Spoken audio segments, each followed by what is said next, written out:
தேர்தலில் ஒரு இயக்கம் தோல்வி அடைவது என்பது ஒன்று புதுமை அல்ல. ஒரு ஜனநாயகத்தில் இது நடக்கும். சிறப்பாக ஆட்சி நடத்தினோம், எத்தனையோ செய்தோம், ஏன் மக்கள் எங்களை கைவிட்டார்கள் என்று புலம்புவதில் பொருள் இல்லை. இந்த நாட்டில் எத்தனையோ நடந்திருக்கின்றது. அறிஞர் அண்ணா தேர்தலில் தோற்று இருக்கிறார், நம்புவீர்களா?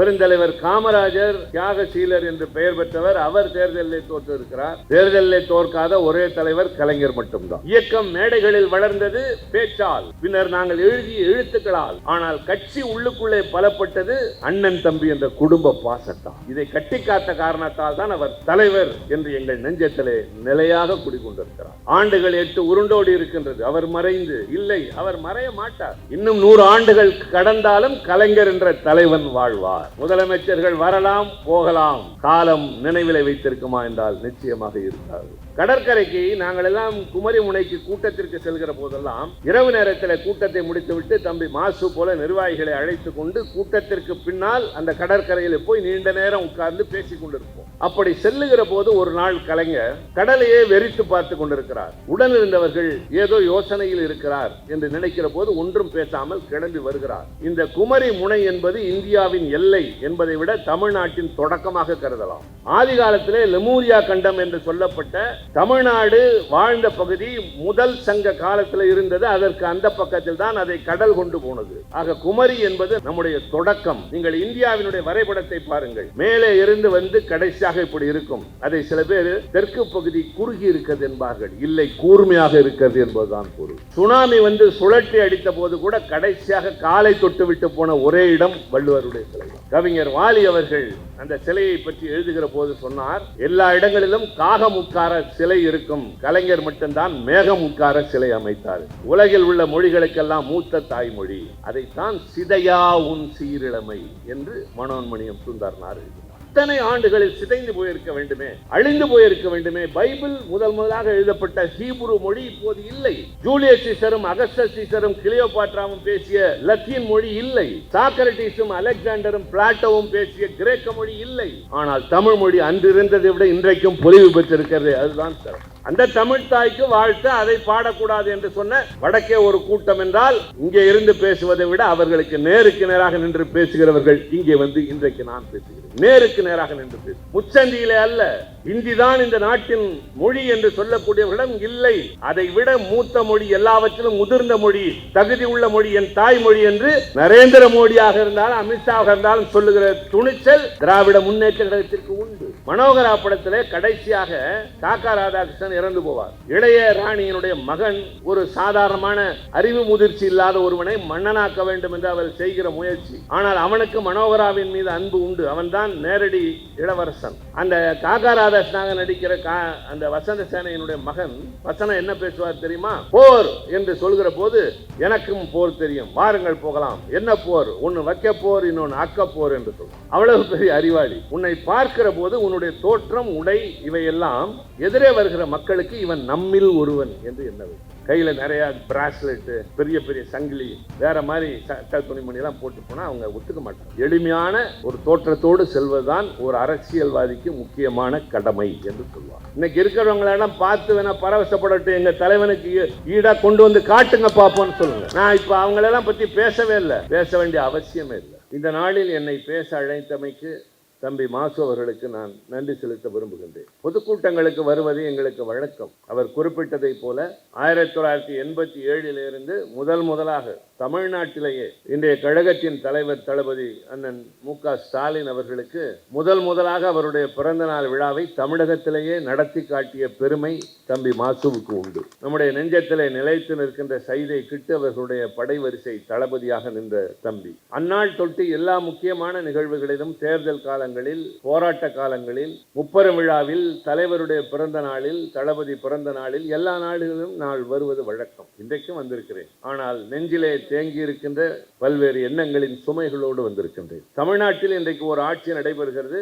அந்த ஆட்சியை பற்றி மற்றவர்கள் பேசினார்கள், நானும் பேசலாம். ஆனால் அதற்கு முன்பாக அல்லது அதற்கு மாறாக இந்த நிகழ்ச்சி எதற்காக ஏற்பாடு செய்யப்பட்டிருக்கிறதோ அந்த இடத்தில் நான் நின்று பேச விரும்புகின்றேன். காரணம், இளைய தலைமுறையை சார்ந்த நிறைய தோழர்களை நான் எதிரே பார்க்கிறேன். கலைஞர் என்ற ஒரு தலைவனை வெறும் முதலமைச்சராக மட்டுமே பார்த்திடாத உணர்வு முதலில் அவர்களுக்கு வேண்டும். முதலமைச்சர் பொறுப்பு என்பதும் அமைச்சர்கள் பொறுப்பு என்பதும் நாடாளுமன்ற சட்டமன்ற உறுப்பினர்கள் என்பதும் வந்து போகின்ற ஒன்று. அது அடையாளம் அல்ல, ஒரு தனி மனிதனின் அடையாளம் அந்த பொறுப்பும் இல்லாத காலத்தில் தான். அதற்கு உதாரணம் தான் இங்கே இருக்கிற தம்பி மாசுவும் தம்பி அரவிந்த் ரமேஷ் அவர்களும். இன்றைக்கு இவர் அமைச்சராக இல்லை, அவர் சட்டமன்ற உறுப்பினராக இல்லை. ஆனால் அன்று போல் இன்றும் கழகத்தினுடைய படைவரிசை வீரர்களாக இருக்கிறார்களே, அதுதான் கலைஞருடைய வழி. தேர்தலில் ஒரு இயக்கம் தோல்வி அடைவது என்பது ஒன்றும் புதுமை அல்ல. ஒரு ஜனநாயகத்தில் இது நடக்கும். சிறப்பாக ஆட்சி நடத்தினோம், எத்தனையோ செய்தோம், ஏன் மக்கள் எங்களை கைவிட்டார்கள் என்று புலம்புவதில் பொருள் இல்லை. இந்த நாட்டில் எத்தனையோ நடந்திருக்கின்றது. அறிஞர் அண்ணா தேர்தலில் தோற்று இருக்கிறார், நம்புவீர்களா? அவர்கள் போல அறிவில் சிறந்தவர், அவரை போல தமிழ் இனத்திற்கு எழுச்சி ஊட்டியவர். இன்றைக்கு இந்தியாவில் தமிழ்நாடு தனித்துவத்தோடு விளங்குகிறது என்றால் அதற்கு காரணம் திராவிட முன்னேற்ற கழகம், அதை கண்டெடுத்த அண்ணன் அறிஞர் அண்ணா. அவர் தேர்தலில் தோல்வியுற்றார். பெருந்தலைவர் காமராஜர் தியாகசீலர் என்று பெயர் பெற்றவர், அவர் தேர்தலில் தோற்று இருக்கிறார். தேர்தலில் தோற்காத ஒரே தலைவர் கலைஞர் மட்டும்தான். கட்சிகள் தோற்றிருக்கின்றன. 1991 ஆண்டு கழகம் ஒரு இடத்திலே மட்டும்தான் வெற்றி பெற்றது, அது கலைஞருடைய இடம் மட்டும்தான். பின்னர் நடந்த இடைத்தேர்தலில் இன்னொருவர் வெற்றி பெற்று சென்றார். ஆக இதெல்லாம் நமக்கு புதிது. கழகம் தேர்தலிலே வெற்றியை வாய்ப்பை இழப்பதும் ஆனால் தொடர்ந்து தொய்வின்றி பணியாற்றுவதும் நமக்கு பழக்கமான ஒன்று, அதை ஏற்றுக்கொள்கிறோம். ஆனால் இப்படி நடந்திருக்க கூடாதே என்ற எண்ணம் மக்களுக்கு வந்திட வேண்டும். அதற்கான காரணங்களை எடுத்துச் சொல்வதும் எங்கள் கடமையாகிறது. நான் பலவற்றை சொல்ல வேண்டும். கலைஞர் என்கின்ற மனிதன் அல்லது தலைவர் எதுவாக வேண்டுமானால் வைத்துக் கொள்ளலாம், பன்முகத்தன்மை கொண்டவர், பல பரிமாணங்களை உடையவர். அவரை போல பல கோணங்களில் பார்க்கக்கூடிய தலைவர்கள் கிடையாது. நான் அவர் நல்ல நிலையில் இருந்தபோது, உணர்வுகள் குன்றாத நிலையில் இருந்த பொழுது, என்னுடைய PhD பட்டத்திற்காக ஒரு ஆய்வு தலைப்பை தேர்ந்தெடுத்தேன். அந்த தலைப்பை நான் ஆர்வத்தோடு தேர்ந்தெடுத்தேன். ஆனால் அதை தொடர்ந்து அதை முடிக்க முடியாத நிலை ஏற்பட்டதற்கு காரணம் உண்டு. Comparative study of Winston Churchill and Kalaignar என்பதுதான் அதன் தலைப்பு. இங்கிலாந்து நாட்டை ஆண்ட வின்ஸ்டன் சர்ச்சிலையும் கலைஞரையும் ஒப்பிட்டு அதனை செய்கின்ற ஆய்வு என்பது அங்கிருக்கிற நாடுகளுக்கும் செல்ல வேண்டும் என்ற, கலைஞரை பற்றி தெரிய வேண்டும் என்கின்ற அந்த பெரிய எண்ணத்தோடும் நோக்கத்தோடும் நான் அதை செய்ய ஆரம்பித்தேன். கலைஞர் கூட மகிழ்ந்தார். ஆனால் அதை தொட ஆரம்பித்தவுடன் தான் தெரிந்தது இது ஒரு பெரிய கடல். நான் ஏதோ நீச்சல் குளம் என்பதை போல அல்லது ஆற்றிலே நீந்துவதை போல எண்ணி இறங்கியதற்கு பின்னால் தான் அது கடல் என்று தெரிந்தது. காரணம், இரண்டு பேரும் பறந்து விரிந்த அறிவு பெற்றவர்கள், இரண்டு பேரும் நாடாண்டு இருக்கிறார்கள், இரண்டு பேரும் இலக்கியவாதிகள். இதெல்லாம் ஒப்புவமை. இலக்கியத்திற்கு நோபல் பரிசு பெற்ற முதல் அரசியல்வாதி வின்ஸ்டன் சர்ச்சில் தான். தலைவருக்கு அது கிடைக்கவில்லையே தவிர அதற்கான தகுதிகள் உண்டு. இப்படி ஒப்பிட்டு பார்க்கிற போது சர்ச்சிலிடம் இருந்த சில குறைகள் கலைஞரிடம் இல்லை, கலைஞரிடம் இருந்த சில நிறைகள் சர்ச்சிலிடம் இல்லை. எனக்கு வழிகாட்டியாக இருந்த பேராசிரியர் ரொம்ப கடினமான தலைப்பை தேர்ந்தெடுத்து விட்டீர்கள் என்று கொஞ்ச நாளில் விலகி கொண்டார்.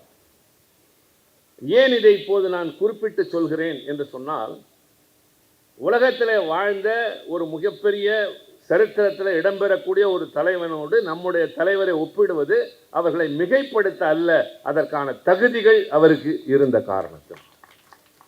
ஒரு எழுத்தாளராக, சமூகத்தில் புரட்சி ஏற்படுத்தக்கூடிய எழுத்தாளராக, விழிப்புணர்ச்சியை ஏற்படுத்தக்கூடிய பேச்சாளராக, அழகு நயம் ததும்புகின்ற கவிதைகளை எழுதுகிற கவிஞராக, வசனகர்த்தாவாக, அதே நேரத்தில் ஒரு பெரும் போராளியாக, அதுதான் கலைஞருடைய நிரந்தர அடையாளம் என்பது, அவர் கடைசி வரை போராளியாக இருந்தார் என்பதுதான். என்னுடைய மனங்கவர்ந்தது அதனால் தான். நான் கல்லூரி படிக்கிற நாட்களில் பள்ளியிலிருந்து கழகத்தின் மீது பற்று உண்டு. என் தாய் கற்றுக் கொடுத்ததனால் வந்த கழகத்தின் பற்று அது. ஆனால் கல்லூரியிலே நான் தீவிரமாக ஈடுபட்டு அவசர காலத்தில் மிசாவிலே செல்லக்கூடிய அளவிற்கு காவல்துறையினரால் கண்காணிக்கப்பட்டு நான் ஓராண்டு காலம் சிறையில் அடைபட்டேன் என்றால் கலைஞர் மீது கொண்ட காதல், கலைஞர் மீது கொண்ட ஈர்ப்பு, அவருடைய வீரம் செறிந்த உரைகள், அவருடைய திரைப்படத்தினுடைய வசனங்கள், அதில் இருந்த கருத்து செறிவு, இதுதான் ஒரு இளைஞனை ஆக்கிரமிக்கும் அல்லது ஆட்கொள்ளும் என்பதற்கு உதாரணமாக என் போன்ற பலர் கிளம்பினோம். இதையெல்லாம் விட மிகப்பெரிய சிறப்பு, அப்படி ஆர்வத்தோடு வந்த எங்களை அரவணைத்தார் கலைஞர். அதுதான் தாய்மை பொருள். அண்ணாவிடமிருந்து அவரிடம் வந்த குணங்களில் ஒன்று அந்த அரவணைக்கின்ற தன்மை. எதிரே இருக்கிற மற்றவர்களுக்கும் எல்லோருக்கும் பொதுமக்களுக்கும் சேர்த்து சொல்வேன், எல்லா கட்சியிலும் ஊழியர்கள் கூட்டம் என்று சொல்வார்கள், தலைவர்கள் தொண்டர்கள் என்பார்கள். ஆனால் திமுகவில் மட்டும்தான் அண்ணன் தம்பி என்று நாங்கள் அழைப்போம். செயல் வீரர்கள் கூட்டம் என்று அழைப்போம். யாரையும் தாழ்த்தி எங்களுக்கு பழக்கம் இல்லை. அப்படி ஒரு பாசத்தை அண்ணா வளர்த்தார். ஒரு தாய் வயிற்றில இத்தனை பிள்ளைகள் பிறக்க முடியாது என்ற காரணத்தால் பல தாய் வயிற்றிலே பிறந்தோமே தவிர நாம் அனைவரும் ஒரு தாய் வயிற்று பிள்ளைகள் என்று சொன்னாரே, அது நடந்தது. எனக்கு உடன் பிறந்த அண்ணன் கிடையாது, தம்பி கிடையாது. என்னை பெற்ற தந்தையை நான் பார்த்ததில்லை. சித்தப்பா பெரியப்பா கிடையாது. சொல்லிக் கொள்கிற அளவிற்கு பெரிய உறவுகள் கிடையாது நான் பெற்ற பிள்ளைகளை தவிர. தாயும் இல்லை, பின்னர் மனைவியும் இல்லை. ஆனால் நான் தனி மனிதன் இல்லை. தமிழ்நாடு முழுவதும் ஆயிரக்கணக்கான அண்ணனும் தம்பியும் எனக்கு இருக்கிறார்கள். அதுதான் இந்த இயக்கம் தந்தது. வேறு எந்த கட்சியில இந்த சிறப்பு இருக்கிறது சொல்லுங்க? பதவியில் இருக்கலாம், அதிகாரத்தில் இருக்கலாம், ஆனால் அடுத்த தெருவிலே கூட அவர்களுக்கு வேண்டியவர்கள் இருக்க மாட்டார்கள். எனக்கு தமிழ்நாடு முழுவதும் இல்லை, உலகமெங்கும் தமிழ் பேசுகிறவர்கள் இடத்துல எல்லாம் அண்ணன் தம்பிகள் இருக்கிறார். இதுதான் இந்த இயக்கம். அதை அண்ணா உருவாக்கி கட்டி காத்தார் கலைஞர். 5 தடவை முதலமைச்சர், 50 ஆண்டு காலம் இந்த கட்சியின் தலைவர்.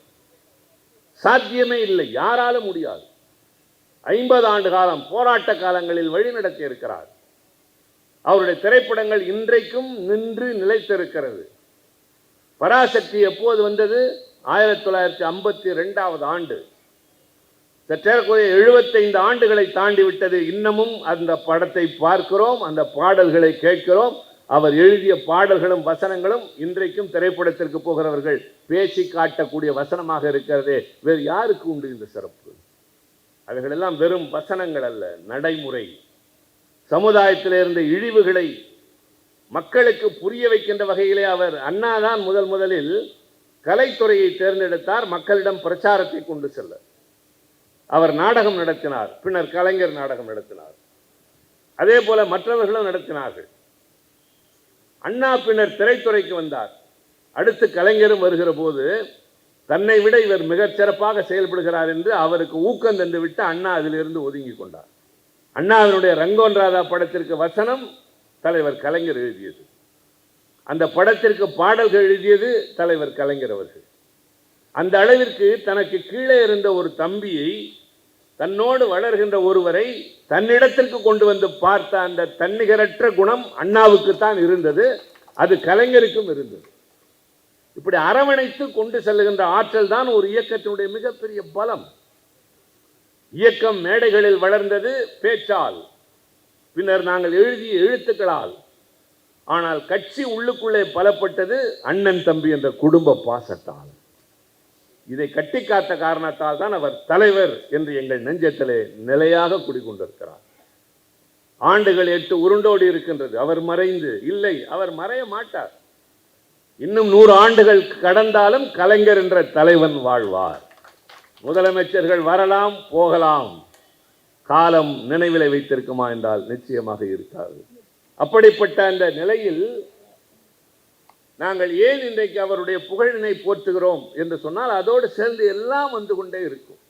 அவருடைய அணுகுமுறை என்பது வித்தியாசமாக இருக்கும். யாருடைய மனதும் புண்படாது. நான் இப்போது சட்டப்பேரவையிலே தமிழ்த்தாய் வாழ்த்துக்கு முதலிடம் தர வேண்டும் என்ற ஒரு தீர்மானம் நிறைவேறிய போது எண்ணிக்கொண்டேன், யாராவது அதை குறிப்பிடுவார்கள் என்று. யாருமே குறிப்பிடவில்லை.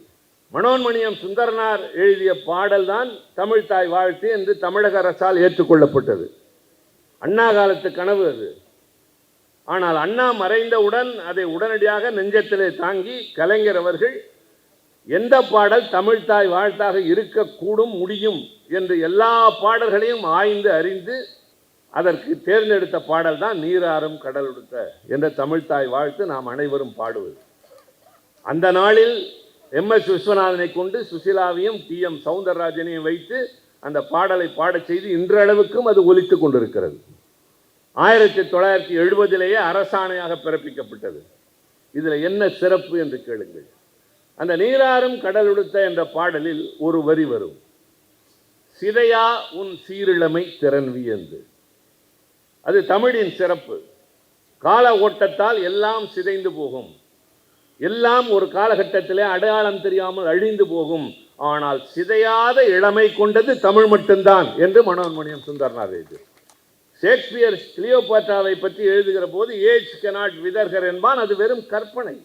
மிக பிரபலமான அந்த நாள் நடிகைகளை இன்றைக்கும் திரையிலே பார்த்தால் பார்க்க பரவசமாக இருக்கக்கூடியவர்கள் இன்றைக்கு நேரில் போய் பார்த்தால் வருத்தமாக இருக்கும், சங்கடமாக இருக்கும், இப்படி மாறிவிட்டார்களே. ஆனால் காலத்தால் சிதைக்க முடியாத ஒன்று இருக்கும் என்றால் அது தமிழ் மொழிதான் என்று அவர் எழுதினார். தமிழ் மொழியின் வயது என்ன என்பதை இப்போது நான் பேச விரும்பவில்லை, அதற்கு காலமும் நேரமும் இல்லை. ஆனால் சுருக்கமாக சொல்வேன். முதலாக இன்றைக்கு தமிழனுக்கு அடையாளம் என்று சொல்லக்கூடியது திருக்குறள். தமிழனுக்கு பெருமை தரக்கூடியது திருக்குறள். அதை போற்றி மக்களிடம் கொண்டு சேர்த்து பள்ளிக்கூடத்திலே மனப்பாடமாக இருந்ததை நடைமுறைக்கு கொண்டு வந்தது அண்ணா காலத்திலேயே. கலைஞர் அவர்கள் தான் அமைச்சராக இருந்து எல்லா பேருந்துகளிலும் கூட அவர் போக்குவரத்து துறை அமைச்சராக இருந்தபோது திருக்குறளை பொறிக்க செய்தார். கடைசியாக அவர் கனவு கண்டு நடந்தது குமரி முனையில் இருக்கிற 133 அடி உயர சிலை. அவர் எழுதிய திருக்குறளில் 133 அதிகாரங்கள் என்பதை சுட்டிக்காட்டுகின்ற அந்த சிலை. அது எப்படி உருவானது? கடற்கரைக்கு நாங்கள் எல்லாம் குமரி முனைக்கு கூட்டத்திற்கு செல்கிற போதெல்லாம் இரவு நேரத்தில் கூட்டத்தை முடித்துவிட்டு தம்பி மாசு போல நிர்வாகிகளை அழைத்து கொண்டு கூட்டத்திற்கு பின்னால் அந்த கடற்கரையில் போய் நீண்ட நேரம் உட்கார்ந்து பேசி கொண்டிருப்போம். பாட்டு பாடுவோம், இலக்கியம் பேசுவோம், வரலாறு பேசுவோம். இதெல்லாம் கலைஞரிடமிருந்து வந்த குணங்கள் தான். இன்றைய கழகத்தின் தலைவர் கூட ஒரு காலகட்டத்தில் எல்லோரையும் அழைத்து கொண்டு கடற்கரைக்கு செல்வார். அப்படி செல்லுகிற போது ஒரு நாள் கலைஞர் கடலையே வெறித்து பார்த்து கொண்டிருக்கிறார். உடன் இருந்தவர்கள் ஏதோ யோசனையில் இருக்கிறார் என்று நினைக்கிற போது ஒன்றும் பேசாமல் கிளம்பி வருகிற போது அவர் மனதிலே உருவானது. அவர் சொல்கிறார், உடன் வந்த ஒருவரிடம் மட்டும், இந்த குமரி முனை என்பது இந்தியாவின் எல்லை என்பதை விட தமிழ்நாட்டின் தொடக்கமாக கருதலாம். ஆதி காலத்திலே லெமூரியா கண்டம் என்று சொல்லப்பட்ட தமிழ்நாடு வாழ்ந்த பகுதி முதல் சங்க காலத்தில் இருந்தது. அதற்கு அந்த பக்கத்தில் தான் அதை கடல் கொண்டு போனது. ஆக குமரி என்பது நம்முடைய எல்லை, நம்முடைய தொடக்கம். நீங்கள் இந்தியாவினுடைய வரைபடத்தை பாருங்கள். மேலே இருந்து வந்து கடைசியாக இப்படி இருக்கும். அதை சில பேர் தெற்கு பகுதி குறுகி இருக்கிறது என்பார்கள். இல்லை, கூர்மையாக இருக்கிறது என்பதுதான் பொருள். கலைஞர் என்ன செய்கிறார்? பார்க்கிறார், ஒரு பக்கத்திலே ஒரு பாறையில் விவேகானந்தருடைய நினைவு மண்டபம் இருக்கிறது. விவேகானந்தரை குறைத்து மதிப்பிடவில்லை. வங்கத்திலே பிறந்த விவேகானந்தருக்கு தமிழ்நாட்டிலே ஒரு நினைவு மண்டபம், ஒரு அடையாள சின்னமாக வருகிறவர்கள் போகிறவர்கள் இடமாக இருக்கிறது. அதை போல நாம் போற்ற வேண்டிய திருவள்ளுவருக்கு இதே போல ஒரு நினைவு ஒன்று உருவாக்க வேண்டும் என்று பார்க்கிற போது அதற்கு ஏற்ற இடம் இருக்கிறதா என்று பார்க்கிறார். ஒரு அணைக்கட்டு கட்டுகிற போது அதற்கு தேவையான கட்டமைப்பு வேண்டும். 2 மலைகளுக்கு இடையில் தான் கட்ட வேண்டும். அந்த மலைகளுக்கு பின்னால் ஒரு பெரிய பரந்த வழி இருக்க வேண்டும். அதிலே நீரை தேக்க வேண்டும். அதிலிருந்து வெளியேறுகிற பகுதி குறுகி பின்னர் விரிந்து செல்ல வேண்டும். இது பூகோள ரீதியாக அமைய வேண்டிய அமைப்பு. அதை போல அவர் திருவள்ளுவருக்கு எங்கோ ஒரு சிலை என்று வைக்கவில்லை. அதே போல இன்னொரு பாறையை கண்டெடுத்து உருவாக்கி வைத்தார். சுனாமி வந்து சுழற்றி அடித்த போது கூட கடைசியாக காலை தொட்டு விட்டு போன ஒரே இடம் வள்ளுவருடைய சிலை தான். கவிஞர் வாலி அவர்கள் அந்த சிலையை பற்றி எழுதுகிற போது சொன்னார், எல்லா இடங்களிலும் காகம் உட்கார சிலை இருக்கும், கலைஞர் மட்டும்தான் மேகம் உட்கார சிலை அமைத்தார். அவ்வளவு உயரமான சிலை. ஏன் இதை சொல்லுகிறேன் என்றால், 2000 ஆண்டுகளுக்கு முன்னால் வாழ்ந்தவர் திருவள்ளுவர். அவருக்கு 500 ஆண்டுகள். தம்பி சொன்னார் அல்லவா, மரத்தான் ஏத்தன்ஸ் நகரத்தின் மாநாட்டினுடைய போர், அது நடந்த காலம் கிமு 490. இன்றைக்கு 2026 என்று சொல்கிறோமே, அதிலிருந்து ஒரு 500 ஆண்டுகளுக்கு முன்னால் அவர் சொன்ன மரத்தான் என்ற நிகழ்வு நடைபெற்றது. அந்த 500 ஆண்டுகளுக்கு முன்னால், கிமு 500 ஆண்டுகளுக்கு முன்னால் கிரேக்க நாட்டில் சாக்ரட்டிஸ் வாழ்ந்தார், அந்த ஏத்தன்ஸ் நகரத்தில், தத்துவ அறிஞர். சீன நாட்டிலே கன்பூசியஸ் வாழ்ந்தார், அவரும் வாழ்க்கையின் நெறிமுறைகளை சொல்லக்கூடியவர். நம்முடைய நாட்டின் ஒரு பகுதியில் புத்தர் பிறந்தார். முதலாக சாதி இல்லை, மதம் இல்லை, கடவுளின் பெயரால் மூட நம்பிக்கைகள் இல்லை என்று சொன்ன புத்தர். தமிழ்நாட்டில் தொல்காப்பியர் பிறந்து மொழிக்கு இலக்கணம் எழுதி கொண்டிருந்தார். கொஞ்சம் யோசியுங்கள். ஒரு புறம் தத்துவம், இன்னொரு புறம் வாழ்க்கை நெறிமுறை, இன்னொரு பக்கம் சமுதாய சீர்திருத்த கருத்துக்கள். ஆனால் மொழிக்கு இலக்கணம் எழுதுகிற அளவிற்கு 2500 ஆண்டுகளுக்கு முன்னாலேயே தமிழ் பழமையான மொழியாக இருந்திருக்கிறது. உலகில் உள்ள மொழிகளுக்கெல்லாம் மூத்த தாய்மொழி. அதைத்தான் சிதையா உன் சீரிழமை என்று மனோன்மணியம் சுந்தரனார் எழுதினார். இத்தனை ஆண்டுகளில் சிதைந்து போயிருக்க வேண்டுமே, அழிந்து போயிருக்க வேண்டுமே. பைபிள் முதலாக எழுதப்பட்ட ஹீப்ரு மொழி இப்போது இல்லை. ஜூலியஸ் சீசரும் அகஸ்டஸ் சீசரும் கிளியோபாட்ராவும் பேசிய லத்தீன் மொழி இல்லை. சாக்ரட்டிஸும் அலெக்சாண்டரும் பிளாட்டோவும் பேசிய கிரேக்க மொழி இல்லை.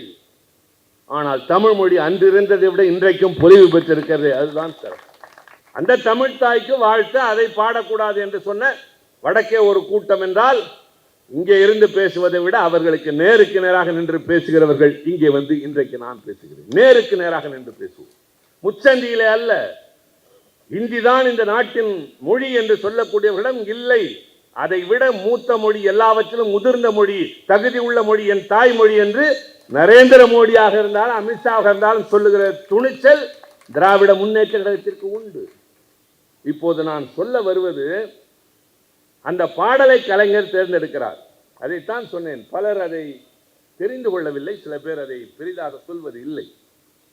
அந்த பாடலை தேர்ந்தெடுக்கிற போது சிதையா உன் சீரிழமை திறன் வியந்து என்பதற்கு முன்னால் ஒரு வரி வரும். ஆரியம் போல் உலக வழக்கு அழிந்து ஒழிந்து போகா சிதையா உன் சீரிழமை திறன் வியந்து. அந்த பாடலில் இருந்து அந்த ஒரு வரியை மட்டும் கலைஞர் நீக்குகிறார். அந்த பாடலில் இருந்து நீக்குகிறார் என்றால் பாடல் என்று முழுமையாக அல்ல, அரசாங்கம் ஏற்றுக்கொண்ட அந்த தமிழ்தாய் வாழ்த்து பாடலில் மட்டும் அந்த ஒரு வரி இருக்காது, மற்ற இடங்களில் இருக்கும். ஏன் அதை நீக்கினார் என்றால், பெருமை அடையுங்கள் எப்படிப்பட்ட தலைவன் கலைஞர் என்பதற்காக. ஒன்று, ஒரு நல்ல விழாவின் போது தொடக்கத்திலேயே அழிந்து ஒளிந்து என்ற சொல் ஒலிக்க தேவையில்லை. இரண்டாவது, அது ஒரு இனத்தினுடைய மனதை புண்படுத்தும் என்ற காரணத்தால் அதை அகற்றலாம். நாங்கள் கொள்கை அடிப்படையில், இனத்தின் அடிப்படையில் ஆரியத்தை எதிர்த்தவர்கள் தான். ஆனால் அவர்களை இழிவாக பேசுகின்ற ஒன்றை அரசினுடைய கருத்தாக ஏற்றுக்கொள்ளவில்லை என்கிற போது, நாங்கள் ஆட்சி பொறுப்புக்கு செல்கிற போது எங்கள் அடையாளம், எங்கள் தன்மைகள் மாறி நாட்டுக்கும் எல்லோருக்கும் பொதுவானது என்ற நிலைக்கு மாறுகிறோம். அதனால்தான் இந்த கட்சிக்கு பெயர் திராவிட முன்னேற்ற கழகம். திராவிடர் கழகம் என்ற சமுதாய சீர்திருத்த இயக்கத்திலிருந்து உருவாகிய அரசியல் அமைப்பு. இன்றைக்கு RSS என்ற அமைப்பினுடைய அரசியல் கரம் பாரதிய ஜனதா கட்சி. அதுபோல திராவிடர் கழகம் என்ற சமுதாய சீர்திருத்த அமைப்பினுடைய அரசியல் அமைப்பாக திராவிட முன்னேற்ற கழகம். அதை அண்ணா உருவாக்குவதற்கு நிர்பந்தங்கள் இருந்தன, கட்டாயம் இருந்தது. ஏன்? அந்த கொள்கைகள் நடைமுறைக்கு வர வேண்டும் என்றால் அதிகாரம் கைக்கு வர வேண்டும். ஆட்சி இருந்தால்தான் சாதனைகள் செய்ய முடியும். சட்டங்களின் மூலமாகத்தான் எல்லாவற்றையும் செய்ய முடியும். தம்பி ராஜா அடிக்கடி ஒன்று சொல்வார். நீலகிரி நாடாளுமன்ற உறுப்பினர், துணை பொதுச்சாக இருக்கிற என் தம்பி ராசா, திராவிடர் கழகத்தில் இருந்த அவரை நான் தான் கொண்டு வந்து திராவிட முன்னேற்ற கழகத்து மாணவர் அணியில் முதலாக சேர்த்தேன். அதை அவரே பல இடங்களில் சொல்வார். சொல்கிற போது என்ன சொல்வார் என்றால், என்னுடைய மூளையை சலவை செய்தார் என்று சொல்வார், பிரெயின் வாஷ் செய்தார் என்று சொல்வார். நான் முசிறியிலே கூட்டம் பேசிவிட்டு மறுநாள் மாணவர்கள் கூட்டத்தில் பேசுகிற போது அங்கே கல்லூரி மாணவனாக வந்து உட்கார்கிற அவரிடம், நீ திமுகவுக்கு வர வேண்டும் என்று அழைக்கிறேன், உங்களை போன்றோர் இங்கே வந்து இந்த இயக்கத்திற்கு வலிமை சேர்க்க வேண்டும் என்ற போது அவர் திராவிடர் கழகத்தை விட இது எப்படி சிறந்தது என்றார். நான் சொன்னேன், சிறந்தது அல்ல, அதனுடைய பிரதி இது, கொள்கைகளை நடைமுறைப்படுத்த. ஆனால் ஒன்று தெரிந்து கொள், சாலையிலே போகிற வாகனங்களை இந்த கூட்டத்தில் இருக்கிற அத்தனை பேரும் சேர்ந்து நின்று மறித்தால் நிறுத்த முடியாது. வருகிறவர் ஒரு இளைஞனாக இருந்தால், இந்த ஜென்சி இளைஞர்களை போன்ற ஒருவராக இருந்தால், துணிச்சல் மிக்க இங்கே இருக்கிற பெண்களைப் போல யாராவது ஒருவராக இருந்தால், நீ யாரையா என்னை மறிப்பதற்கு என்று மீறி செல்வார்கள். ஆனால் ஒரு போலீஸ்காரர் நின்று கையசைத்தால் 100 வாகனங்கள் திரும்பி செல்லும். அதற்கு காரணம் அணிந்திருக்கிற உடையும் அது தருகிற அதிகாரமும். 1000 பேர் சேர்ந்து தடுத்து நிறுத்த முடியாத ஒற்றை மனிதன், ஆனால் ஒற்றை மனிதன் என்று 1000 பேரை நிறுத்துவார் என்றால் அந்த அதிகாரம் வேண்டும் என்றால் அதுதான் மூலமாகத்தான் சாதிக்க முடியும் தம்பி என்று சேர்த்தேன். அதை அவரே இன்றும் பல இடங்களில் சொல்வார். அந்த இயக்கத்தை அண்ணா உருவாக்கிய போது சிலர் கேட்டார்கள், திராவிடர் கழகத்திலிருந்து பிரிகிற அமைப்பிற்கு திராவிடர் முன்னேற்ற கழகம் என்று தானே வைக்க வேண்டும். பேராசிரியரை போல சில சொற்களுக்கு, சில ஐயங்களுக்கு விளக்கம் சொல்லக்கூடியவர்கள் யாருமே இல்லை. எல்லாவற்றிற்கும் விளக்கம் தருவார். அவர்தான் சொல்வார், இந்த திராவிடம் என்ற இனத்திற்கோ அல்லது அந்த சொல்லுக்கோ உள்ள தனித்தன்மை என்னவென்றால் ஆரியம் தவிர்த்த ஒரே சொல் திராவிடம் தான் என்று சொல்வார். அண்ணா திராவிடர் கழகத்திலிருந்து திராவிட முன்னேற்ற கழகம் தொடங்குகிற போது நீங்கள் ஏன் திராவிடர் முன்னேற்ற கழகம் என்று வைக்கவில்லை என்ற போது அண்ணா விளக்கம் சொன்னார். இந்த உலகத்தின் எல்லா பகுதிகளிலும் வாழக்கூடிய திராவிடர்களின் தன்னுரிமைக்காக, அவருடைய எழுச்சிக்காக பாடுபடுகின்ற அமைப்பு திராவிடர் கழகம். ஆனால் திராவிட முன்னேற்ற கழகம் என்பது திராவிடம் என்ற இந்த பூகோள பகுதிக்குள் வாழ்கின்ற எல்லா தரப்பு மக்களுக்குமான ஒரு பொதுவான அமைப்பாக இருக்கும் என்று சொன்னார். இப்போது புரிகிறதா? கொள்கை அளவிலே ஒரு இனத்தின் தன்மைகளை, அவர்களுடைய அடிப்படை கோட்பாடுகளை எதிர்த்த நாங்கள் ஆட்சிக்கு வந்தவுடன் அவர்கள் மனம் புண்படுகின்ற ஒரு வரியை எடுத்தார் அல்லவா, அங்குதான் கலைஞர் உயர்ந்தவராக நிற்கிறார். அதே போல அண்ணா சட்டமன்றத்திற்குள் நுழைந்த போது ஒன்றை செய்தார், ஒரு உத்தரவு பிறப்பித்தார். அரசு செயலகத்தில், தலைமைச் செயலகத்தில் எந்த இடத்திலும் எந்த மத சின்னங்களும் இருக்கக்கூடாது, எந்த கடவுள் படங்களும் இருக்கக்கூடாது, வருகிறவர்களுக்கு பொதுவானவர்களாக இங்கு இருக்கவர்கள் காட்சி தர வேண்டும் என்றார். மதசார்பற்ற என்பதற்கு இலக்கணமாக திமுக ஆட்சி திகழ்ந்தது. ஆக ஒரு தமிழ்த்தாய் வாழ்த்துக்கு ஒரு பாடலை தேர்ந்தெடுக்கிற போது கூட கலைஞருடைய அந்த நுட்பம், காலப்பேழையும் கவிதை சாவியும் என்று அவர் ஒன்று எழுதினார், ஒரு தொடர் எழுதினார். படித்தவர்கள், படிக்கிற ஆர்வம் உள்ளவர்களுக்கு தெரியும். நான் தம்பி காமராஜை இந்த கூட்டத்தில் பேச வைக்க வேண்டும் என்று அவர் கேட்டபோது சொன்னதற்கு காரணம், அந்த தம்பி பேச்சாளர்களிலேயே நன்றாக படிக்கக்கூடிய ஒருவர், நிறைய படிக்கக்கூடிய ஆர்வம் படைத்தவர். இளையகோபால் ஒரு கவிஞர், இப்போது கூட அவர் ஒரு விருது பெற்றிருக்கிறார். ஏகாம்பரம் நடைமுறைக்கு ஏற்ப பேசக்கூடியவர். அப்படி படிக்கக்கூடியவர் என்று நான் சொல்வதற்கு காரணம், நிறைய படிக்கிற போதுதான் நமக்கு பல செய்திகள் தெரிய வரும். அந்த பழக்கமே இன்றைக்கு இல்லாமல் போய்விட்டது. அந்த வகையிலே பார்த்தால் காலப்பேழையும் கவிதை சாவியும் என்பதற்கு ஒரு முன்னோடி இருக்கின்றது. என்ன முன்னோட்டம்? ராகுல் சாதுர்த்தியாயன் எழுதிய வால்கா முதல் கங்கை வரை கேள்விப்பட்டிருப்பீர்கள் என்று நினைக்கிறேன். இல்லாவிட்டால் கூகுளில் போய் பாருங்கள். இன்றைக்கு உலகத்தில் இருக்கிற எல்லோரும் கொஞ்சம் அறிவு தெரிவு உள்ளவர்கள், ஆர்வம் உள்ளவர்கள், மனிதகுல தொடக்கத்திலிருந்து இருக்கின்ற வளர்ச்சி, எவல்யூஷன் தியரி, இதை தெரிந்து கொள்ள விரும்புகிறவர்கள் படிக்கிற நூல் வால்கா முதல் கங்கை வரை. பெரும்பாலும் கம்யூனிஸ்ட் தோழர்கள் அதை விரும்பி படிப்பார்கள், எல்லோருடைய வில்லங்களிலும் இருக்கும். அதற்கு பின்னால் தமிழில் மனிதகுல வரலாற்றை எழுதியது கலைஞர் தான், காலப்பேழையும் கவிதை சாவியும். இதில் என்ன சிறப்பு தெரியுமா? அந்த நூலினை பற்றி பாராட்டி பேசுவதற்கு அவருக்கு முன்னால் எனக்கு ஒரு வாய்ப்பு கிடைத்த போது நான் சொன்னேன், கலைஞர் பெயர் வைக்கிற போது கூட சொற்சிலம்பாடி இருக்கிறார். காலப்பேழை, பேழை என்றால் பெட்டி, காலம் என்பது அரூபம், அப்ஸ்ட்ராக்ட், பேழை என்பது மெட்டீரியல், அது நிதர்சனம். காலம் பேழை, கவிதை என்பது அரூபம், சாவி என்பது நிதர்சனம். Really nobody can be compared with Kalaignar. Abstract and material என்று ஆங்கிலத்தில் சொல்லலாம். காலமும் பேழையும் கவிதையும் சாவியும் என்று எழுதிய அந்த தலைவனை நாங்கள் ஒவ்வொரு முறையும் பார்க்கிற போது பிரமித்து போய் தான் திரும்பியிருக்கிறோம். ஒரு முறை கூட சலித்ததே இல்லை. அந்த பிரமிப்பு, அவர் மீது கொண்ட அந்த அன்பு, ஆசை, அவரிடமிருந்து தெரிந்து கொள்ள இன்னும் கொட்டி கிடக்கிறது என்கிற அளவிற்கு எங்களை அவர் வசீகரித்து வைத்திருந்தது. இதெல்லாம் இந்த நான் நூலை பற்றி சொல்கிற போது அதில் சில நேரங்களில் சில நம்ப முடியாதவை வந்தது. அவரிடம் கேட்டேன், அண்ணா இதெல்லாம் அந்த காலத்தில் இருந்ததா, நடந்ததா? நீங்கள் எழுதிய காலத்தினால் நம்புகிறோம் என்ற போது அவர் சொன்னார், இலக்கியம் எழுதுகிற போது கொஞ்சம் கற்பனையும் வேண்டும் ஐயா, இல்லாவிட்டால் அது சுவையாக இருக்காது, அது வெறும் வரலாறாக மாறிடும் என்று சொன்னார். நீங்கள் பூம்புகார் படம் பார்த்தால் தெரியும், சிலப்பதிகாரத்தில் இல்லாத 2 காட்சிகள் வரும். சிலப்பதிகாரத்தில் வராத காட்சி 2 காட்சிகள். திருமணம் ஆன உடனேயே கோவலன் மன்னன் நடத்துகிற ஒரு விருந்துக்கு செல்கிறான், ஒரு நடன நிகழ்ச்சி. அந்த நடன நிகழ்ச்சியில் ஆடுகிறவள் தான் மாதவி. திருமணமான அன்றே செல்கிறான். அந்த நடனத்தை பார்த்தவன் அவளை ஏலம் விடுகின்ற போது ஒரு பெரிய பொருள் கொடுத்து மாதவியை விலைக்கு வாங்கி வந்து விட்டான். பின்னர் அவளுடனே காலம் கழித்தான், திரும்பினான். இது சிலப்பதிகாரம்.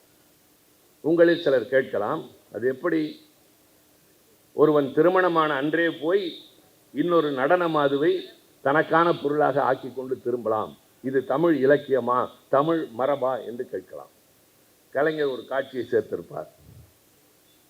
அந்த பெண் விற்பனைக்கு என்று சொன்னவுடன் அவளை வாங்குவதற்கு வணிக நிமித்தமாக ரோம் நாட்டிலிருந்து வந்த ஒரு யவன வாணிகன் பெரும் பொருள் மூட்டையோடு உட்கார்ந்திருப்பான், வயதானவன். இந்த வயதானவன் அந்த பெண்ணை கொண்டு போய் விடுவான் என்பதை தடுப்பதற்காக கோவலன் வாங்கியதாக கலைஞர் அதில் காட்டியிருப்பார். அடுத்து கண்ணகியிடமிருந்து பிரிந்து சென்ற கோவலன் கடைசியாக மாதவியிடம் கருத்து வேறுபாடு கொண்டுதான் திரும்பினான் என்று சிலப்பதிகாரத்தில் வரும். ஆனால் பூம்புகார் படத்தில் இடையிலே ஒரு காட்சி வரும். கோவலனிடம் போய் கண்ணகியினுடைய தோழியாக இருக்கிற பெண் உங்களை நினைத்து வாடி கொண்டிருக்கிறாள், துரும்பாக இருக்கிறாள், பழைய கண்ணகி இல்லை, இப்பொழுது வாடிய மலர், பார்ப்பதற்கு சகிக்க முடியவில்லை என்று சொல்கிற போது அந்த அளவிற்கு என்னை பிரிந்து தவிக்கிறாளா என்று பார்ப்பதற்காக வருவான். படத்தில் மட்டும்தான் வரும். அப்படி கோவலனாக நடிக்கிற SSR வருகிற போது ஏக்கத்தோடு திண்ணையிலே உட்கார்ந்து அவர் வருவாரா என்ற எதிர்பார்ப்போடு விஜயகுமாரி உட்கார்ந்து இருக்கிற போது ஒரு கோழி ஒன்று வீட்டுக்குள் போகும். இவள் அதை சூ என்று விரட்டி விட்டு கதவை சாத்துவார். கதவை சாத்துகிற போது கோவலன் வந்து நிற்பான். ஆக நாம் வருகிறோம் என்று முகத்தில் அடித்தார் போல் கதவை சாத்துகிறாள், இவளா என்னை பிரிந்து தவிப்போல் என்று திரும்புவது போல ஒரு கற்பனை காட்சியை கொண்டு வந்து அதில் சேர்த்திருப்பார். இதெல்லாம் யோசித்து பாருங்கள், இந்த கற்பனை எந்த கவிஞனுக்கு வந்து இருக்கிறது, எந்த எழுத்தாளனுக்கு வந்து. இது மாதிரி சொல்லிக்கொண்டே போகலாம். பராசக்தியின் ஒவ்வொரு வசனமும், ஒவ்வொரு காட்சியும், ஒவ்வொரு பாத்திரமும். மனோகரா படத்திலே வந்த வசனங்கள், நாம் என்ற படத்திலே எம்ஜிஆருடைய பெயர் குமரன் என்பது. பாடல் வரும், அண்ணா வாழ்கவே குமரன் அண்ணா வாழ்கவே என்றுதான் வரும். இன்னொரு படத்திலே உதயசூரியன் என்று பாத்திரத்தினுடைய பெயர் வரும். மனோகரா படத்திலே கடைசியாக காக்கா ராதாகிருஷ்ணன் இறந்து போவார். இளைய ராணியினுடைய மகன் ஒரு சாதாரணமான அறிவு முதிர்ச்சி இல்லாத ஒருவனை மன்னனாக்க வேண்டும் என்று அவர் செய்கிற முயற்சி. ஆனால் அவனுக்கு மனோகராவின் மீது அன்பு உண்டு. அவன்தான் நேரடி இளவரசன். அந்த காக்கா ராதாகிருஷ்ணனாக நடிக்கிற அந்த வசந்த சேனையினுடைய மகன் வசனம் என்ன பேசுவார் தெரியுமா? போர் என்று சொல்கிற போது எனக்கும் போர் தெரியும், வாருங்கள் போகலாம். என்ன போர்? ஒன்று வைக்க போர், இன்னொன்று அக்க போர் என்று சொல்வார். அவ்வளவு பெரிய அறிவாளி அவர். ரொம்ப உணர்ச்சிகரமானதில் கூட நகைச்சுவையை கொண்டு வந்து நுழைப்பார். தனியாக பேசுகிற போது மட்டுமில்லை, திரைப்படத்திலும் கூட. அந்த காக்கா ராதாகிருஷ்ணன் கடைசி காட்சியில் இறந்து போவார். இறந்து போவதற்கு முன்னால் மனோகரன் தன் மடியிலே வைத்து கொண்டு அழுது புலம்புவார், தம்பி உனக்கு எப்படி ஆகிவிட்டது என்று. அதற்கு அவர் காயம்பட்ட இடத்தை பிடித்து கொண்டு சொல்வான். காக்கா ராதாகிருஷ்ணன் சொல்வார், அண்ணா நீதான் நாடாள வேண்டும், அண்ணா நீதான் நாடாள வேண்டும். அப்போல்லாம் நாங்கள் எதிர்கட்சினா 57 கற்பனையே செய்ய முடியாத காலத்தில், தணிக்கைத்துறை இருந்த காலத்தில் கலைஞருடைய வசனம் பதிவு செய்தது, அண்ணா நீதான் நாடாள வேண்டும். இது ஒரு பாத்திரத்தின் மூலமாக கொண்டு வருகிறார். அண்ணா வாழ்கவே குமரன் அண்ணா வாழ்கவே. நிறைய எனக்கு எண்ணம் போய்கொண்டே இருக்கிறது. அவருடைய எழுத்துக்கள், பேச்சு, சட்டமன்ற உறுப்பினராக, அமைச்சராக, முதலமைச்சராக, அதை இழந்த ஒரு தலைவனாக, எல்லாவற்றிற்கும் மேலாக இந்திய துணைக்கண்டமே திரும்பி பார்க்கக்கூடிய ஒரு தலைவனாக கலைஞர் விளங்கினார் என்பதுதான். நான் நிறைய பேச விரும்பினேன், இருந்தாலும் பேசுகிறேன். இவர் எனக்கு நேரம் கொடுக்க முடியாது, கொடுக்கவும் மாட்டார். சொல்லலாம், அண்ணே சீக்கிரம் முடிக்கலாம், என்ன இப்போ சீக்கிரம் போய் என்ன பண்ண போகிறோம், இன்னைக்கு கலைஞரை பற்றி பேசுகிறோம், உட்கார்ந்துட்டு போகிறோம். உங்களுக்கு அதானே? அந்த தலைவனை எண்ணாமல், அவரை பற்றி பேசாமல் நமக்கு வாழ்நாள் இல்லை, நினைவுகள் இல்லை, எதுவுமே இல்லை. கையிலே கருப்பு சிவப்பு கொடி இருக்கிற வரை. இன்றைக்கு இருக்கிற சோதனை கட்டத்தை தாண்ட போவதும் கலைஞர் என்ற அந்த தலைவனால் மட்டும்தான். முதலாக 1984 கலைஞருடைய மணிவிழா, 60வது ஆண்டு நிறைவு. அப்போது கொஞ்ச நேரம் உட்காருங்க, இல்லைன்னா நான் முடிச்சுக்கிறதுனா முடிச்சுக்கிறேன். 60வது ஆண்டு நிறைவு விழா. அதற்கு ஏதாவது செய்ய வேண்டும் என்று தளபதி இளைஞரணி செயலாளர், நான் துணை செயலாளர். திட்டமிடுகிறோம். கலைஞர் ஒரு குணம் என்னவென்றால், அவருக்கு எது தந்தாலும் அதை கட்சிக்கென்று சேர்த்து விடுவார். முதலாக அவர் சட்டமன்ற 25வது ஆண்டு விழாவை பாராட்டி திருச்சி மாவட்டத்தில் குளித்தலையில் அவருக்கு 50 பவுனுக்கு ஒரு ஆரம் அணிவித்தார்கள்.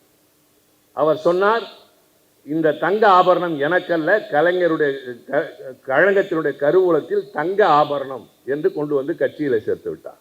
சென்னையிலே அண்ணன் ஆர்டி சீதாபதி மாவட்ட செயலாளராக இருந்த பொழுது அவருடைய எடைக்கு எடை 3 மடங்கு வெள்ளிக்கட்டிகள் கொடுத்தார். அதை வாங்கி கழகத்திற்கு தந்து விட்டார். பேராசிரியர் என்ன செய்தார் என்றால், அவருடைய சுற்றுப்பயணத்திற்கு நீண்ட தூரம் செல்கிறார், அதற்கு சிரமமாக இருக்கும் என்று ஒரு வெளிநாட்டு கார் வாங்கி தருவதற்கு பெரிய அளவிலே பொருள் சேர்த்து கொண்டு போய் கொடுத்த போது, எனக்கு இது வேண்டாம், இது கட்சி வளர்ச்சிக்கு தேவை என்று சேர்த்து விட்டார். ஆக எதை கொடுத்தாலும் இப்படி செய்கிறாரே, ஏதாவது கொடுத்தால் அதை அவரிடமே இருக்க வேண்டும். இப்போது மேடைக்கு வருகிற போது எனக்கு ஏதாவது நினைவு பரிசு தருகிறார்கள், அன்பின் அடையாளம். நான் அதைத்தான் பல நேரங்களில் சொல்வேன்.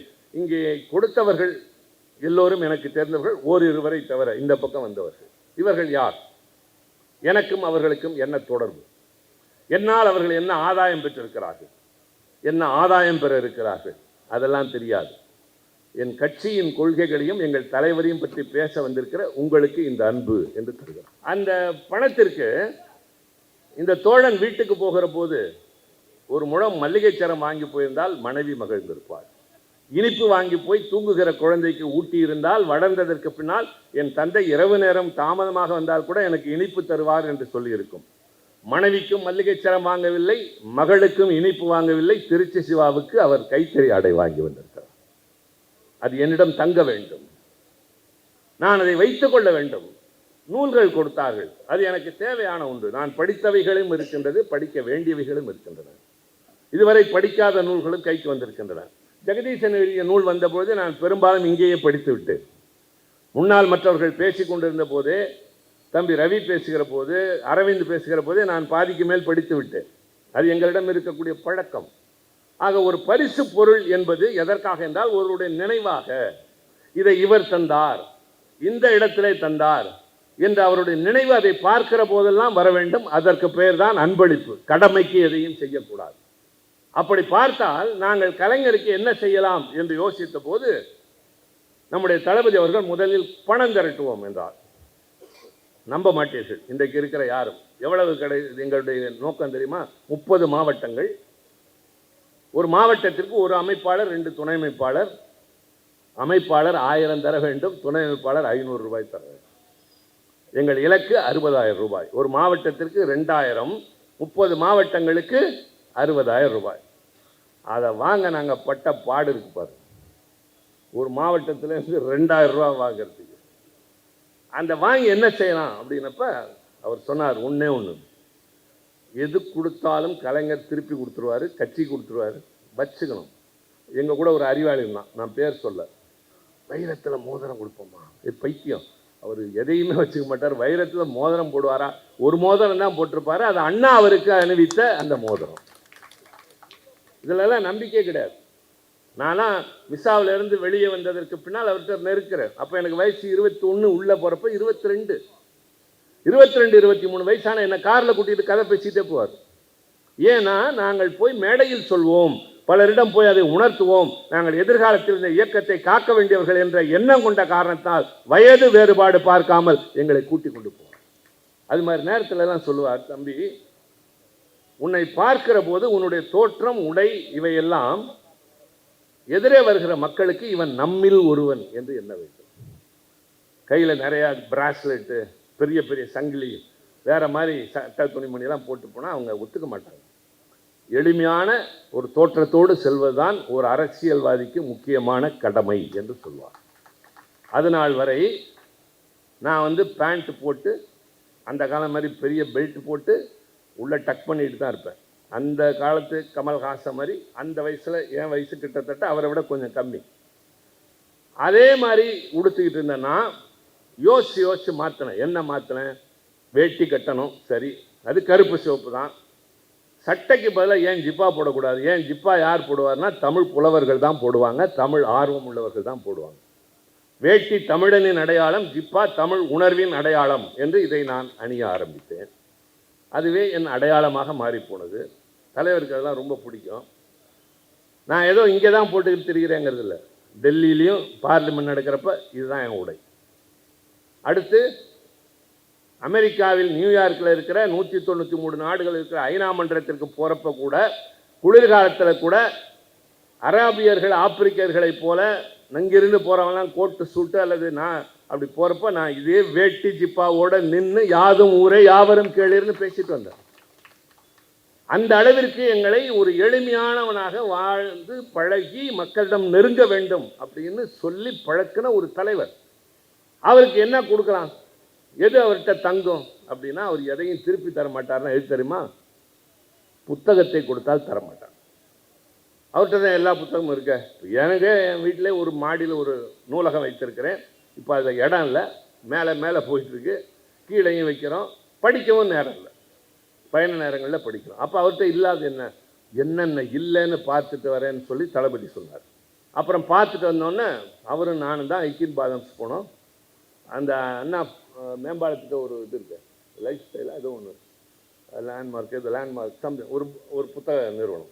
இங்கெல்லாம் போய் அந்த புத்தகங்களை தேடி 50,000 ரூபாய்க்கு புத்தகங்கள், அதை வைக்கிறதுக்கு ஒரு 10,000 ரூபாய்க்கு சுழலும் ஒரு அலமாரி வச்சு அப்படி சுற்றினா ரொம்ப நாள் வரைக்கும் அங்கே தான் இருந்தது. அன்பளிப்பு திமுக இளைஞரணி என்ற பெயரால் எழுதியிருப்பாங்க. இதை கொடுக்கறதுக்கு கடற்கரை கூட்டத்துக்கு நாங்கள் போகிறோம். இல்லைன்னா எங்களை மேடையில் அப்போல்லாம் ஏற்ற மாட்டாங்க. அவரையும் சரி எங்களையும் சரி ஏற்ற மாட்டாங்க. நாங்களாம் சின்ன ஆளுகன்ற ஒரு கருத்து. இதை கொடுக்கணும்னு சொல்லிட்டு மேலைக்கு போயிட்டோம். அவரும் நின்றுட்டு தான் இருப்பார், நான் அங்கிட்டு தான் நின்றுட்டு இருப்பேன். அப்படி இருந்து வளர்ந்தவர் தான் இன்னைக்கு இந்த இயக்கத்தை நடத்துகிற தலைவர். அதுதான் நீங்கள் கவனிக்கணும். ஏதோ திடீர்னு வந்து ஒரு பதவியில் வந்து உட்காரல. படிப்படியாக உழைத்து தெருவாக போய் கொடியேற்றி கூட்டம் பேசி போராட்டங்களில் கலந்து சிறைச்சாலைக்கு போய் பக்குவம் பெற்று பயிற்சி பெற்று இப்போ இந்த கட்சிக்கு தலைவராக இருந்தார். 5 ஆண்டு காலம் முதலமைச்சராக இருந்தார். எங்களுக்கு இருக்கு இல்லைங்கிறது தான் இல்லை. திமுகங்கிற கட்சியின் கொடி எங்கள் கையில் இருக்கு. இந்த கட்சியினுடைய லட்சியங்கள் எங்களிடம் இருக்கு. அதை கொடுக்கறதுக்கு போனப்போ என்ன வேடிக்கைனா, இன்னைக்கு நான் பெரிய பெரிய தலைவர்கள்லாம் பார்த்துட்டேன். நான் முதலில் நாடாளுமன்றம் போன போது அங்கே உள்ளே இருந்தவங்கலாம் ஃபஸ்ட்டு நான் போகிறப்பே நான் ரொம்ப வியப்போடு போகிறேன். இங்கே தானே அம்பேத்கர் இருந்தார், இங்கே தானே நேரு இருந்தார், இங்கே தானே அண்ணா இருந்தாங்க, லோகியா இருந்தார், மது தண்ட அப்படியெல்லாம் பார்த்தவன் உள்ளே போய் பார்த்தா நரசிம்மராவ் இருக்கார், சந்திரசேகர் முன்னாள் பிரதமர் இருக்கிறாரு, பிஜு பட்நாயக் இருக்கிறாரு, இந்திரஜித் குப்தா, வாஜ்பாய், அத்வானி, இதெல்லாம் பனத்வாலான், எல்லா தலைவர்களும் இருக்காங்க. எந்திரிச்சு பேசினா எல்லாரும் நம்மளே பார்த்தா வெடன்னு கால்லாம் நடுங்கும்.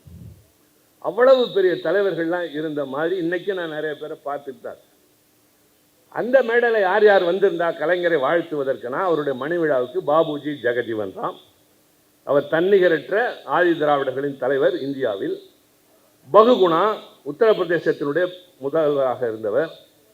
அப்புறம் ஃபரூக் அப்துல்லா, அப்போ தான் காஷ்மீரிலே ஷேக் அப்துல்லாவுக்கு பின்னால் முகிழ்க்க ஆரம்பித்திருந்த தலைவர். இப்படி தலைவர்கள் நிறைய பேர் இருக்கிறாங்க. அந்த மேடையை நாங்கள் எப்படி பார்த்துட்ருக்கோம். ஒருத்தர் இவர் தானா அவ்வளவுதான் நமக்கு அப்போ முடிஞ்சது.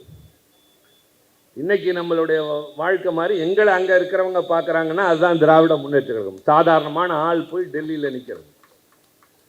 அவங்க எல்லாம் ஒரே கருத்தை சொன்னாங்க. என்ன சொன்னாங்கன்னா, இதான் நீங்கள் கவனிக்கணும். கலைஞர் அவர்களை, நீங்கள் ஒரு மாநில கட்சியின் தலைவர், நீங்கள் மாநிலத்தின் முதல்வராக மட்டுமே இருந்தவர்.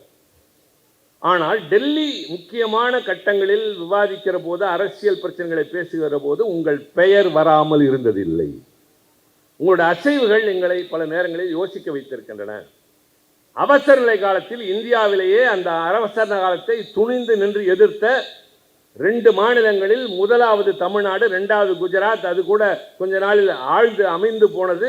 ஆனால் அணையாத ஒரு புரட்சி மண்ணாக தமிழ்நாடு விளங்கியதற்கு கலைஞர் நீங்கள் தான் காரணம். எனவே நாங்கள் இப்போது அழைக்கிறோம். என்ன சொல்லி? நீங்கள் ஒரு மாநில எல்லைக்குள்ளே நின்று விடாதீர்கள், அகில இந்திய அரசியலுக்கு வாருங்கள், உங்களை பிரதமராக்குகிறோம், குடியரசுத் தலைவராக்குகிறோம் என்றார்.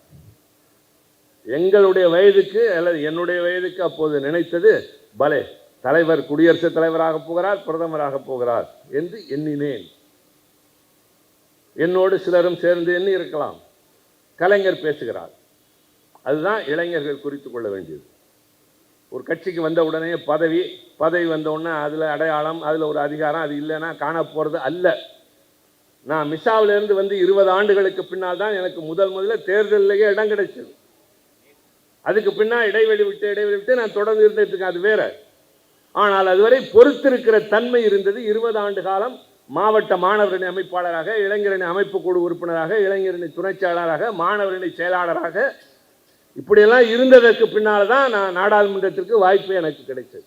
அப்படி ஒரு பக்குவத்தையும் கலைஞர் எங்களுக்கு வளர்த்திருந்தார். பதவி வருது இல்லை, தேர்தல் வாய்ப்பு வருது இல்லை, கலைஞருக்கு பின்னாடி நிற்கணும்னு அப்படி ஒரு ஈர்ப்பு, இந்த கொடி மேலே ஒரு பாசம், அது ஒரு இனம் புரியாத ஒன்று. என் திருமணத்தின் போது பட்டு வேட்டி எடுத்து கொடுத்த போது நான் கட்டிக்கொள்ள மறுத்தேன். என்னங்க திருமணத்துக்கு நாங்கள் கருப்பு சேப்பு போட்டு தரீங்களா, கட்டிக்கிறேன். இதுக்காண்டி என் மனைவியின் தந்தை வந்து காஞ்சிபுரத்தில் ஒரு வேட்டி அப்போ செஞ்சு கொண்டு வந்தார். இப்போல்லாம் கிடைக்குது. அப்போல்லாம் அந்த மாதிரி வராது. பட்டு வேட்டியில் கருப்பு சிவப்பு போட்டு கொண்டு வந்தோன்னு தான் நான் கட்டிக்கிட்டேன். அப்படி ஒரு பைத்தியமாக நாங்கள் இருக்கிறோம். அந்த கலைஞர் பேசுகிறார், பதில் சொல்லி என்ன சொல்கிறார்? நான் மெத்தவும் மதிக்கிற தலைவர்கள் பாபுஜியும் பகுஜனாவும் ஃபரூக் அப்துல்லா எல்லா தலைவர்களையும் சொல்லி இவர்கள் எல்லாம் என்னை அகில இந்திய அரசியலுக்கு வா என்று அழைத்தார்கள். நேரடியாக வராமல் ஒரு உதாரணம் சொல்றார். இன்று மாலை பத்திரிகை என் கரங்களில் இருக்கின்றது. இன்றைக்கு எல்லோரும் அதைத்தான் படித்தார்கள். இதுதான் தலைப்பு செய்தி. என்ன தலைப்பு செய்தி? முதலாக இந்தியா விண்வெளிக்கு அனுப்பிய ஒரு விண்கலம் பறந்து கொண்டிருக்கின்றது. அதில் முதலாக 2 இந்தியர்கள் உலகத்தை வலம் வந்து கொண்டிருக்கிறார்கள். ராகேஷ் சர்மா, மல்ஹோத்ரா என்பது அவர்களுடைய பெயர். எல்லோரும் வானத்தில் இருக்கிற அந்த 2 பேரை பார்க்கிறார்கள், அந்த விண்கலத்தை பார்க்கிறார்கள். ஆனால் ஒன்றை மறந்து விடுகிறார்கள். அந்த விண்கலத்தின் போக்கையும் உள்ளே இருப்பவர்கள் என்ன செய்ய வேண்டும் என்பதையும் தீர்மானிக்கிற கட்டுப்பாட்டு அறையும் சாதனமும் பூமியிலே தான் இருக்கிறது. அகில இந்திய தலைவர்களே, நீங்கள் அரசியல் வானில் பறக்கிற விண்கலமாக இருக்கலாம், அதில் பறக்கிற விண்வெளி வீரர்களாக இருக்கலாம், இந்தியாவை தலைகளாக புரட்டலாம். ஆனால் எப்போது என்ன நடக்க வேண்டும் என்று தீர்மானிக்கிற கட்டுப்பாடு சாதனமாக திராவிட முன்னேற்ற கழகம் தமிழ்நாட்டில் தான் இருக்கும் சொல்லிவிட்டு சொன்னார். எனக்கு பெரிய பொறுப்புகள் என்றீர்கள். என் ஆசை என்ன தெரியுமா? என் நாக்கு தடுமாறாமல் கடைசி தமிழ் சொல்லை உச்சரிக்கிற வரை, என் கரங்கள் நடுங்காமல் நான் கடைசி எழுத்தை எழுதுகிற வரை, என் கால்கள் சோர்ந்து போகாமல் நடந்து எடுத்து வைக்கிற கடைசி அடி வரை, என் பேச்சு, எழுத்து, மூச்சு, செயல் அத்தனையும் தமிழன் தமிழ்நாடு என்பதற்காகவே இருக்குமே தவிர வேறு எதை நோக்கியும் செல்லாது என்று சொன்னாரே. அன்றுதான் வியந்தோம். பதவி எங்கள் தலைவனை ஆட்கொள்ளவில்லை, இந்த தமிழ் இனம்தான் அவரை ஆட்கொண்டது. அவர் உருவாக்கி வைத்து விட்ட போன வெறும் புகழஞ்சலி என்பது கூட அல்ல, நான் புகழ் நினைவை போற்றுகிறோம். அவருடைய புகழினை, அவருடைய நினைவுகளை, அவருடைய ஆற்றலை, அறிவை, சாதனைகளை பேசினால் ஒரு நாள் முழுவதும் பேசிக்கொண்டே இருக்கலாம். தம்பி அதை ஒரு கருத்தரங்கமாகவே நடத்தலாம். அதை செய்யக்கூடிய வல்லமை அவருக்கு உண்டு. செயல் வீரன். மரத்தான் போட்டியிலே தனி சரித்திரம் படைப்பதை போல அதையும் நடத்தலாம். எனக்கு அதுல எல்லாம் ஆர்வம். எல்லாத்தையும் கூப்பிட்டு பேசுங்க. ஒவ்வொரு தலைப்பில் கலைஞரை பற்றி பிச்சு போடுவோம். இன்னைக்கு இருக்கிறவங்களெல்லாம் பார்த்து வேணா பரவசப்படட்டும், எங்கள் தலைவனுக்கு ஈடாக கொண்டு வந்து காட்டுங்க பார்ப்போன்னு சொல்லுங்க. நான் இப்போ அவங்களெல்லாம் பற்றி பேசவே இல்லை, பேச வேண்டிய அவசியமே இல்லை. எங்கள் கட்சி, எங்கள் தலைவன், எங்கள் சாதனைகள், எங்கள் கொள்கைகளை பேசுவதற்கு எங்களுக்கு நேரம் இல்லை என்கிற போது, அவருக்கு பின்னால் தளபதி அவர்கள் இதை 5 ஆண்டு காலம் நடத்தி என்னென்ன செய்தார் என்கிற போது, இன்றைக்கு கட்சி நடத்துகிறோம் என்கிற போது, எதிர்கட்சி தலைவராக தம்பி உதயநிதி ஸ்டாலின் அடுத்த தலைமுறையாக வந்து உட்கார்ந்திருக்கிற போது, நாங்கள் மற்றவர்களை பேச வேண்டிய அவசியத்தின் போது பேசுவோம், அல்லது மற்றவர்கள் பேசுவார்கள். ஆனால் இன்றைக்கு நான் பேசிய இந்த கலைஞருடைய பல பரிமாணங்களில் ஒரு சிலவற்றை மட்டும் இன்றைக்கு நான் சில புதியவற்றை உங்களோடு பகிர்ந்து கொண்டிருக்கிறேன். ஏதோ அழைத்தார்கள் கடமைக்கு பேசிவிட்டு போவோம் என்பதல்ல. இந்த நாள், இன்றைக்கு நாம் பேசிய பேச்சு, பகிர்ந்து கொண்ட கருத்துக்கள், இரவு நீங்கள் உறங்கச் சென்றதற்கு பின்னால் கலைஞருடைய நினைவலைகள் உங்கள் நெஞ்சிலே புரள வேண்டும். அந்த தலைவனுடைய உயர்வு உங்களை உறங்க செய்யாமல், இவ்வளவு அற்புதமான தலைவன் வாழ்ந்து கொடுத்து விட்டு போன இயக்கம் இந்த நாட்டில் காப்பாற்றப்பட வேண்டும் என்ற உறுதி பிறக்க வேண்டும். ஆக நினைவை சொற்களால் போற்றுவதும் எதிரே உட்கார்ந்து ஆதரவு கொடுப்பது மட்டுமல்ல, கலைஞருடைய வழியில் அண்ணா உருவாக்கிய இந்த இயக்கத்தை தளபதியினுடைய தலைமையில் நாங்கள் வளர்த்து காட்டுவோம், வென்று காட்டுவோம். தமிழனின், தமிழ் மொழியின், தமிழ்நாட்டின் மண்ணின், மானத்தின் மரபை நாங்கள் நிச்சயமாக காப்பாற்றுவோம் என்ற உறுதியை மேற்கொள்வதுதான் உண்மையான அவருடைய புகழுக்கான நினைவு என்றாக இருக்கும் என்று சொல்லி இந்த சிறந்த வாய்ப்பையும் கலைஞருடைய எண்ணங்களை பற்றி பகிர்ந்து கொள்வதற்கும் வாய்ப்பு தந்த என் தம்பி மாசுவுக்கும் இந்த பகுதி கழக நிர்வாகிகளுக்கும் வந்து காத்திருந்த உங்களுக்கும் என் மனமார்ந்த நன்றி. மீண்டும் சந்திப்போம். வணக்கம்.